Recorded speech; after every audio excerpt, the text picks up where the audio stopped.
Friday, South Africa. It is amazing what we're going to be doing for you today.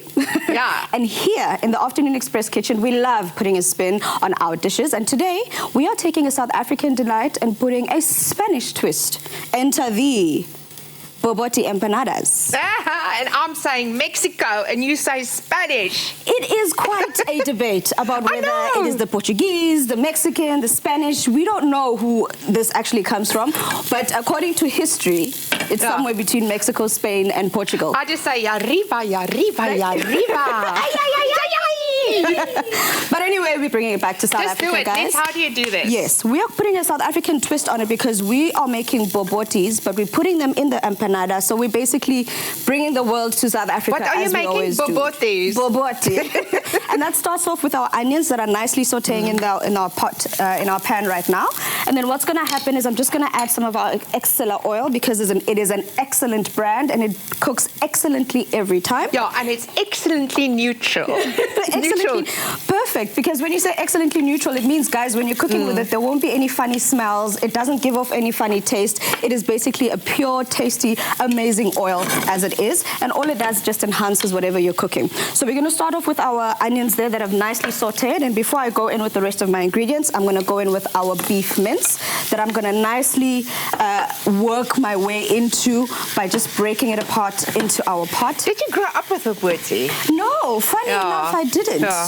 Dis 'n Vrystaatse ding daai. I grew up with this every week, once a week, bobotie and geel rice, yellow rice with raisins inside. This girl. Yeah. You should actually give us a masterclass on how to make it and the right ways to make it, the wrong ways to make it. You're doing it perfectly well. You see, I'm just stealing ideas here. I'm stealing ideas. You must just show us the right way to do it. But I love bobotie because I've tasted it before. Yeah. And I do have a sweet tooth. That's not to say that I want my mince sweet. But when I tasted bobotie, I was like, heaven. I know. For real. Yeah, because it gets raisins in, it's got all the sweet stuff in, and chutney as well.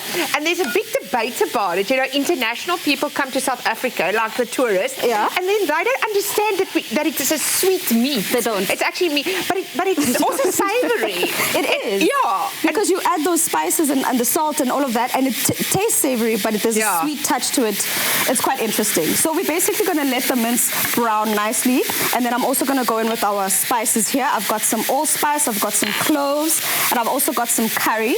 Yes. And then we're going to let that just mellow together here. You don't put turmeric in? I'm not putting turmeric in this one.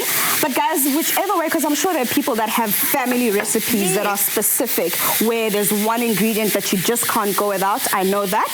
So you can still make it the way that you like. We're just giving you inspiration on our way to do it, as well as giving you an idea on how else to do it. Instead of just putting it in the oven, how's about you make some empanadas with it, you know? What I like about it, it's like a real traditional South African mince that you're doing into this, adding to the Spanish empanada. Yeah. But you can put normal mince in, you can put Viennas in, you can put sausage in the empanada, you know, but this is brilliant. Yes, thank you so much. So basically, whatever your pocket allows you guys, don't be stressed, don't be looking at people overachievers, they're putting veal into their pots. Yeah. You can put whatever you want to put. We're just inspiring you to make sure you get all the flavors that you like. So I've gone in with my sultanas now. I've added my sultanas and my raisins, and I'm just going in with our chutney. You have to put chutney in a bobotie. No chutney, no bobotie, it's just mince. So I'm just going to let these flavors mellow together. And then the one important thing is you also need to make sure that you season it. So I'm going to go in now with a bit of salt, and I also like to add pepper as well. Can I add a bit of chili? This girl. Hey, guys. But anyway, it's Friday. It makes sense because the heat from the chili is actually going to enhance all the other flavors together, because you'll taste the heat, you'll taste the sweetness, you'll taste the salty. It's just going to be a whole amalgamation of flavors. You know that I've never made an empanada in my life before. Really? Yes. Afrikaans amazing. So I make sausage rolls and bobotie and chicken pie, you know, and all of those things. I get you. And the one main ingredient as well, some bread that's been soaked in some water. And I'm just going to break it apart, throw it in there. And then this basically helps to absorb all the other flavors and to thicken your bobotie as well. And then we're going to let all those flavors get absorbed into this. But basically, guys, this is the base. This is the bobotie mince done. Give it about 20, 30 minutes. Let it cook down. Let all those flavors mellow together. And then put it to the side. Let it cool down. Once that is done, let's put this to the side. You will have your nicely cooked, cooled mixture, which is the minced bobotie and everything in here. So I'm just going to break it apart. And as you can see, my queen on the side here slaving away. She's rolling out the casing for our empanadas. And basically what empanadas are basically turnovers. So you take the dough, you make the dough, and then you fold it over, and then it's called a turnover or a fold over, whichever way you choose to call it.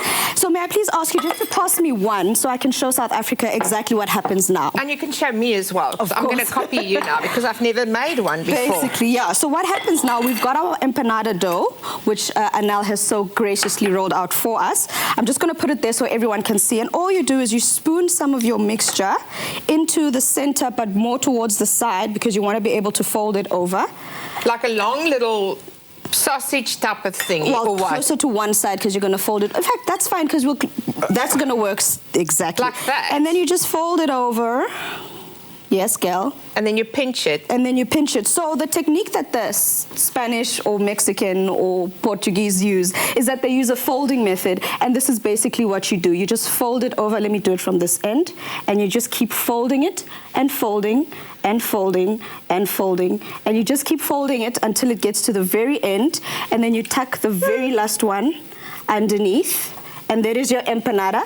This goes into the oven to bake at 180 degrees for 20 to 30 minutes until it's nicely golden brown. Make sure to break your egg onto it and brush it nicely with the egg wash so that it's got that nice, amazing casing. That actually looks quite great as well. I've got like a pinch one, so it looks like a dragon little, or sunshine, a half a sun. Look at the sun, like a half a sun, Mexican sun. I don't want to call you the dragon lady, definitely. Now, this is one recipe you definitely want to get your hands on. So hurry on over to Afternoon Express to get the full recipe. And join us again next week when we make a breakfast dish. You can also enjoy a dinner with our breakfast dinner shakshuka. But in case you missed it, here are the steps for today's recipe.